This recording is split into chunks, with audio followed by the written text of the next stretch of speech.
कहानी शुरू होती है और हम देखते हैं एक शिप के कैप्टन को जिसका नाम रॉबिन्सन है। पहले वो नेवी में काम करता था मगर अब वो 11 सालों से एक कंपनी अगोरा के लिए काम करता है। कंपनी समंदर में डूबे और गुमे हुए जहाजों को निकालने का काम करती है। फिर एक दिन ये कंपनी कुछ लोगों को जॉब से निकालती है जिसमें रॉबिन्सन भी होता है। अचानक जॉब से निकाले जाने पर रॉबिन्सन काफी दुखी होता है क्योंकि इस 11 सालों में उसकी बीवी और बेटा भी उससे बिछड़ चुके थे। काम की वजह से वो टाइम नहीं दे पाता था और उसकी वाइफ उसे छोड़कर चली गई थी। रॉबिन्सन का 11 साल एक बेटा भी होता है मगर वो अब उसकी वाइफ के साथ रहता है। कंपनी में रॉबिन्सन का एक दोस्त भी होता है जिसका नाम कर्स्टन है। इसे भी नौकरी से निकाला जाता है। कर्स्टन पर बहुत कर्जा होता है और वो काफी परेशान भी होता है इस मामले में और वो डिप्रेशन की गोलियां भी इस्तेमाल करता है। वो सब एक दिन बार में बैठे होते हैं। कर्स्टन एक राज के बारे में लोगों को बताता है मगर इससे पहले हम ब्लैक सी के बारे में कुछ समझते हैं। ब्लैक सी 5 मुल्कों से सराउंडेड है और इसकी गहराई 2200 मीटर है।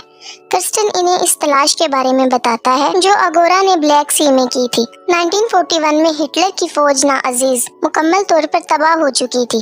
इस वक्त रूस जंग की लपेट में नहीं आया था मगर रूस को डर था कि कहीं जर्मनी रूस पर हमला न कर दे और इस बात का फायदा उठाते हुए हिटलर ने रूस से कर्जा मांग लिया 2 टन सोना। इसकी कीमत का अंदाजा खुद लगा लें। हिटलर ने रूस से एक बोट ली और इसमें सोना भरा मगर वो जहाज हिटलर तक नहीं पहुंचा। रास्ते में ही कहीं डूब गया या डुबाया गया। इस पर हिटलर ने रूस पर हमला कर दिया। इस 4 साला जंग में लाखों लोग मारे गए। इसके बाद एक ओशियानिक रिसर्चेज इंस्टीट्यूट ने एक यू बोट ढूंढ ली और दावा किया कि ये वही बोट है जिसमें स्टेलन ने सोना रखा था। अपनी इसी इंफॉर्मेशन को वो जॉर्जिया सरकार के पास ले गए और इन्हें इस यू बोट की लोकेशन दी। जॉर्जिया सरकार इस यू बोट को निकालने के लिए मान गए और 1 महीने बाद रूस और जॉर्जिया के दरमियान लड़ाई शुरू हो गई और सारी हदें पार होती चली गई। रूस को यू बोट की लोकेशन के बारे में नहीं इल्म था। जॉर्जिया को इस बारे में पता था लेकिन जब तक झगड़ा खत्म नहीं होगा कोई ब्लैक सी में दाखिल नहीं हो सकता और वो यू बोट तब तक समंदर में ही पड़ी रहेगी। जब रॉबिन्सन को इस बात का पता चला तो वो एक अमीर आदमी से इस बात के बारे में डिस्कस करता है क्योंकि इस तलाश में काफी पैसे लगने वाले थे और इनको पैसों की सख्त जरूरत होती। वो शख्स जिसका नाम लेविस होता है वो इसकी तलाश में इन्वेस्ट करने को तैयार होता है मगर वो सारे सोने का 40% लेना चाहता है। रॉबिन्सन राजी हो जाता है और इसका दोस्त कर्स्टन डिप्रेशन की वजह से सुसाइड कर लेता है। रॉबिन्सन को इस तलाश में पैसा लगाने वाला मिल जाता है। पहले वो एक सबमरीन खरीदता है जो पुराना होता है मगर इसे खरीद लेता है। रॉबिन्सन के साथ एक रशियन दोस्त होता है जिसका नाम ब्लैकी होता है। वो दोनों प्लान बनाते हैं और इस तलाश के लिए वो 12 लोगों का ग्रुप बनाते हैं जिसमें आधे रूसी और आधे अंग्रेज होते हैं। रॉबिन्सन ग्रुप में रूसी लोगों को इसलिए लेता है कि जो सबमरीन वो लेते हैं वो रशियन है और ब्लैक सी पर रशियन का ही कब्जा है तो रशियन अपने आदमियों से बचने में मददगार साबित होंगे और इस सबमरीन को चलाने के लिए कम से कम 12 लोगों की जरूरत पड़ती है। रशियन टीम में कुछ सिलेक्टेड लोगों को लेते हैं जो इस काम में काफी माहिर होते हैं।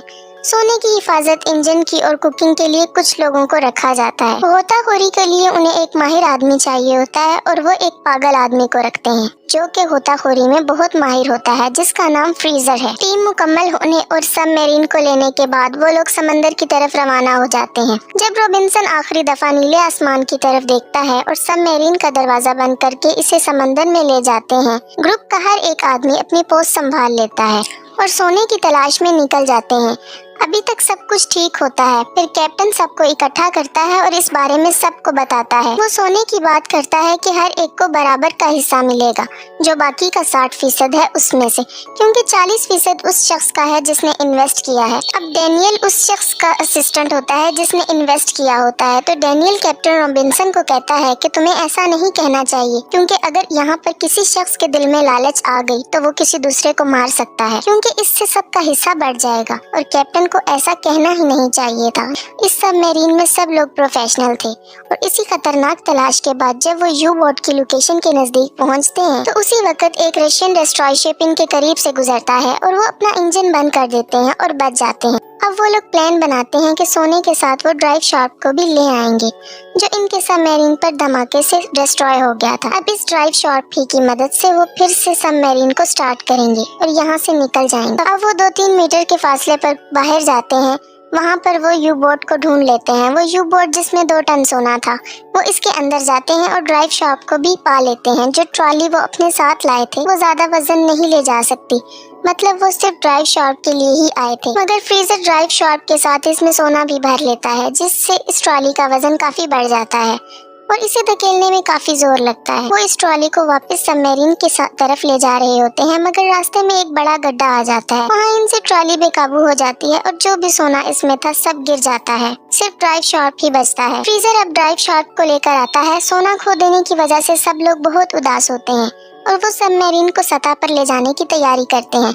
मगर यहाँ डेनियल लेविस का असिस्टेंट कैप्टन रॉबिन्सन को एक राज बताता है कि ये सब एक प्लान के तहत किया गया है। कोई अमीर शख्स लेविस है ही नहीं जिसने इसमें इन्वेस्ट किया।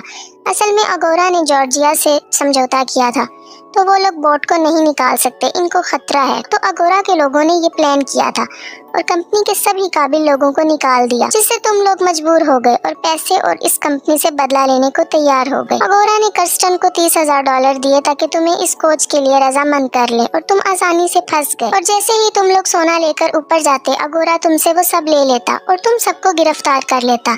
ये सब सुनकर रॉबिन्सन गुस्से से पागल हो जाता है कि कंपनी इतनी जालिम भी हो सकती है। अब जो सोना गिर गया वो तो वापस नहीं आ सकता। इसके अलावा और भी सोना था जिसको वो सबमरीन में लाते हैं, जो 3 टन है। ये इनकी सोच से भी ज्यादा होता है। अब तो इनको लेविस को 20-40% नहीं देने होंगे, सारा सोना इनका ही है। वो 8 लोग बच जाते हैं, हर एक को 82 मिलियन मिलेंगे अगर वो इस सोने को ले जाने में कामयाब हो जाते हैं। अब वो लोग अपनी लोकेशन पर नहीं जाएंगे, वहाँ से दूर चले जाएंगे ताकि अगोरा से बच सकें। अब वो लोग सोना ले लेते हैं और ड्राइव शार्प को चलाते हैं और इन्हें शक होता है कि वो चले या नहीं। वो सोचते हैं कि या तो वो हमेशा के लिए निकल जाएंगे या इसमें हमेशा के लिए फंस जाएंगे और मर जाएंगे। वो सबमरीन के इंजन को स्टार्ट करते हैं और इनके सबमरीन चलने लगती है। वो सब बहुत खुश होते हैं कि अब वो अमीर हो जाएंगे, मगर कुछ दूर जाकर उनको हेल्पर्स की मदद से पता चलता है। सबको अलर्ट करते हैं और सबमरीन रोकने को कहते हैं।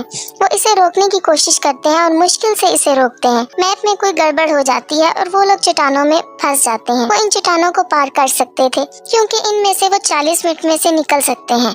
अब वो हेल्पर्स को बिठाते हैं और इसे चट्टानों से निकालने की कोशिश करते हैं। फिर अचानक किसी प्रॉब्लम की वजह से सबमरीन में ब्लास्ट होता है और सबमरीन समंदर में जा गिरती है और इसमें होल हो जाते हैं, जिससे इसमें पानी भरने लगता है। सब लोग पानी को रोकने की कोशिश करते हैं मगर वो कुछ नहीं कर पाते। इस हादसे में सब लोग मारे जाते हैं। रॉबिन्सन और उसके 2 साथी बचते हैं। रॉबिन्सन अपने साथियों को निकाल देता है मगर खुद नहीं बच पाता क्योंकि इन दोनों को बचाने के लिए पीछे किसी एक का होना लाजमी होता है सबमरीन को कंट्रोल करने के लिए, और वो इसी समंदर में सबमरीन के साथ हमेशा हमेशा के लिए रह जाता है। ब्लैक सी की कहानी कैसी लगी जरूर बताइए।